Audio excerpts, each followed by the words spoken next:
Hi, welcome to what's happening. Here are the top 5 stories. At number 1, the 2023 Appropriation Bill of 20.5 trillion naira on Wednesday passed through the second reading in the Senate and the House of Representatives.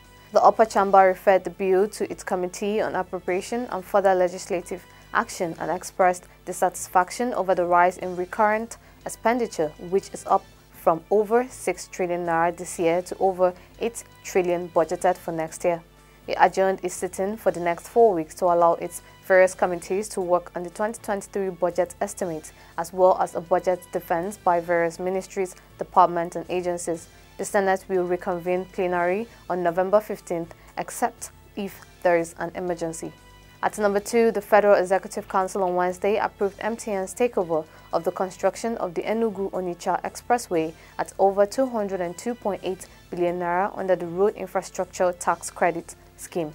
The Minister of Works and Housing, Babatunde Fashola, disclosed this to State House correspondents shortly after this week's council meeting.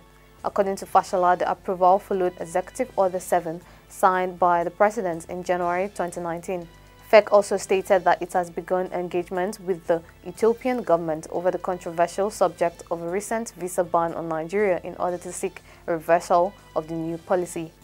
At number 3, the House of Representatives has passed a bill for second reading, a bill seeking to make it compulsory for schools to provide facilities for children with special needs. The legislation is titled A Bill for an Act to Mandate Schools to Provide for Adequate Special Needs Education to Students with Learning Disabilities and for Related Matters. Sponsor of the bill, Obinna Chidoka, while leading the debate at the second reading, stated that the passage of the bill would no doubt expand the scope and reach of the universal basic education envisaged by the Millennium Development Goal.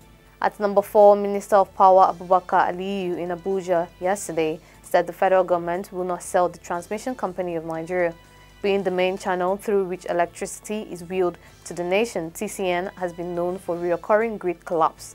Speaking on behalf of his principal special advisor to Aliyu on media, Issa Sanusi, said there is no plan to privatize TCN.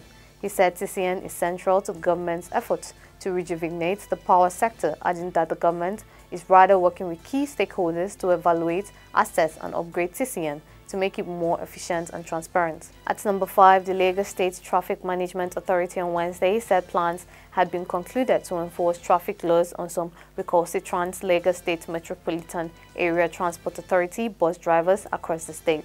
The agency's spokesperson Taufik Adebayo in a statement said the general manager, Lasma Bolaji Ore-Agba, made the statement during a courtesy visit by the management staff of Lamata at the Lasma headquarters in Oshodi area of the state.